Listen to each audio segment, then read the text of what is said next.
বাংলাতেও একটা বনবাস বা বাগবান এসছে। বলছি না সব সেম, কিছু আলাদা, কিছু টুইস্ট আছে, বাট মুভির মেসেজ সেই সেম। আমাদেরকে আমাদের সবচাইতে আপন মা বাবা, তাদের জন্য শ্রদ্ধা, ভালোবাসা এবং তাদের প্রতি আমাদের কর্তব্যটাকে চিনিয়ে দেওয়া, অ্যান্ড সেই ইন্টেন্সিটিটা ফিল করানো যে কেমন লাগে যখন অগাধ ভালোবাসার পরও যদি আমাদের আপনরা আমাদের চাইতে মুখ ঘুরিয়ে নেয়। এই মুভিটা কি আদৌ আমাদেরকে সবটা ফিল করাতে পেরেছে, সেটাই জানবো সন্তান মুভির রিভিউতে। স্টোরি একটা খুবই সিরিয়াস টপিকে, যেখানে এক অসহায় মা বাবা ছেলের ভালোবাসায় অবাঞ্ছিত হয়ে, অবহেলিত হয়ে ছেলের বিরুদ্ধে কোর্টে কেস করে। ভেবে দেখো কতটা ভেঙে পড়লে বা কতটা অবহেলিত হলে একজন মা বাবার ক্ষেত্রে এরকম একটা স্টেপ নেওয়া সম্ভব হয়। কথা বলি কাস্টের পারফরমেন্সের ব্যাপারে, তাহলে মিঠুন চক্রবর্তী ভালো ছিলেন। উনি এই বয়সে ওনার রোলটাকে ভালোভাবে পুল আপ করেছেন, তার মধ্যে ইমোশনস অ্যাকুরেসি দিয়েছেন। ছেলের বাবা হিসাবে ওনার ইমোশনস এন্ড বাবা হিসাবে ওনার ক্যারেক্টার সবটাকেই তিনি ভালোভাবেই পুল আপ করেছেন। কিন্তু নজর কাড়া অভিনয়ের কথা বলি তো সেটা হবে ফিমেল লিড অনুষা মজুমদার, যিনি মা হয়েছেন। ওনার অভিনয় ফিল্মে বাকিদের থেকে আপনার বেশি অরিজিনাল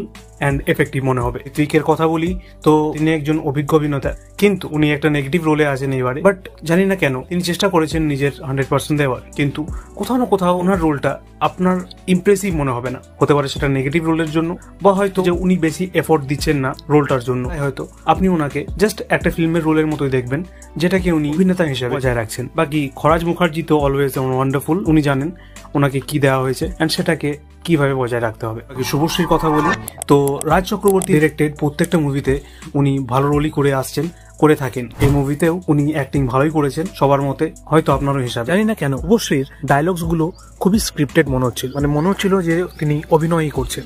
এন্ড ফেসটা প্রায় এক্সপ্রেশনলেস। এবার হতে পারে সেগুলো এই বিভিন্ন ফেস সার্জারিস গুলোর জন্য, কিন্তু ক্যারেক্টার ইন্ট্রোডাকশনের জন্যই হোক আর মুভির ওয়ার্ল্ড বিল্ডিং এর জন্যই হোক, ফার্স্ট হাফটা একটু স্ট্রেচি এন্ড স্লো ফিল হবে আপনার। হতে পারে বা আপনি যদি ইমোশনালি অ্যাটাচড হয়ে যান তো হয়তো আপনার ঠিকও লাগতে পারে, কিন্তু অ্যাট দ্য সেম টাইম মুভিটার ফার্স্ট হাফের থেকে সেকেন্ড হাফটা বেশি ইমোশনালি এফেক্টিভ বলে মনে হবে আপনার কাছে। এটা কোনো নেগেটিভ নয়, এটা হয়তো মুভিটার স্ক্রিপ্টেড ডিমান্ড। আর যদি নেগেটিভ হয় তাহলে এটা স্ক্রিপ্টেড দোষ, এবং মুভিটার লাস্ট টুইস্ট আপনাকে কাঁদিয়ে ফেলবে। কারণ আপনি প্রথম থেকে শেষ অবধি মুভিটার সঙ্গে এতটাই জড়িয়ে গেছেন, কারণ কোথাও না কোথাও কোনো না কোনো ভাবে আপনি মুভিটার সাথে রিলেট করবেনই, সেটা অ্যাজ এ মা বাবা হন, তাছাড়া একজন ছেলে বা মেয়ে হিসেবে হন। এই মুভিটা শেখায় অ্যান্ড প্রশ্ন করে যে যার আঙুল ধরে চলতে শিখলাম, একদিন তারও তোমার আঙুলটা চাই, অ্যান্ড স্বেচ্ছায় তোমার সেই পরিস্থিতিতে উপস্থিত থাকাটা প্রয়োজন। তাতে তুমি কতই বড় হয়ে যাও না কেন, মা বাবার থেকে বড় তো নাও তুমি।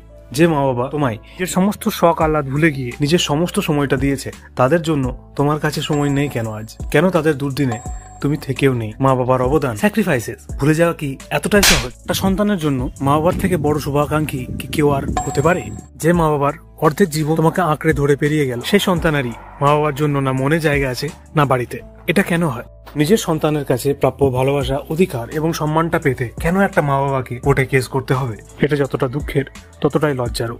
এদের মতো মেন্টালিটি মা বাবাদের থাকলে আজ হয়তো এরা থাকতোই না। এই মুভিটা এটাও শেখায় যে সন্তান যদি ভালো না হয় তাহলে মা বাবার কষ্টের কোনো সীমা নেই। এই মুভিগুলো দেখায় আমাদের নিয়তির সেই খেলা, যেখানে আপনরা হয় পর আর পরেরা হয়ে যায় আপন। বাকি কিছু জায়গা মিস হয়ে গেল। এটা কিছুটা খুনসুটি, ঝগড়া, স্যাড এন্ড ইমোশনস এর মধ্যে দিয়ে আপন ও পরের মধ্যে পার্থক্য বোঝাতে গিয়ে, সম্পর্ক, মায়া, টান সবটা বোঝাতে গিয়ে, মা বাবা ছেলের সম্পর্ক বুঝিয়ে, ঠিক ভুলের আয়না দেখাতে গিয়ে, উচিত অনুচিতের গণ্ডি চিহ্নিত করে, আপন বিচ্ছেদের বেদনা বুঝিয়ে এবং মডার্ন চিন্তাধারাকে কাঠ গড়ায় দাঁড় করিয়ে ইমোশনাল অ্যাঙ্গেল রাখার মধ্যে নিজের মেসেজটা এস্টাবলিশ করতে অনেকটাই বা পুরোপুরি সক্ষম। চাইবো ঘরে ঘরে এই গল্পটা যেন কাল্পনিকই থাকুক। আমি অ্যাপ্রিসিয়েট করবো রাজ চক্রবর্তীকে যে উনি এতটা একটা সিরিয়াস টপিক আমাদের সামনে তুলে ধরার চেষ্টা বা ভাবনাটা নিজের মধ্যে এনেছে। সব ইন্ডাস্ট্রিজ, সব মুভিগুলোর মতোই এই টাইপের মুভিসগুলো অ্যান্ড এই টাইপের ভাবনাগুলোর অ্যাপ্রিসিয়েশন পাওয়া উচিত। অ্যান্ড একইভাবে আমার ভিডিওসগুলোর জন্য মুভিটা নিয়ে আমার চিন্তাধারা যদি তোমার চিন্তাধারার সাথে মিলে থাকে, সেটা একটা লাইক অ্যান্ড একটা মূল্যবান কমেন্ট দিয়ে জানিও। পারলে শেয়ার করো ভিডিওটাকে, যাদের এই ধরনের মুভিজ এবং এই ধরনের চিন্তাধারা এক্সট্রিমলি দরকার। চ্যানেলটাকে নিশ্চয়ই সাবস্ক্রাইব করো এই ধরনের আরো বাংলা এবং হিন্দি রিভিউজ এর জন্য। দেখা হবে আবার পরের ভিডিওতে, ততক্ষণের জন্য টেক কেয়ার, বাই।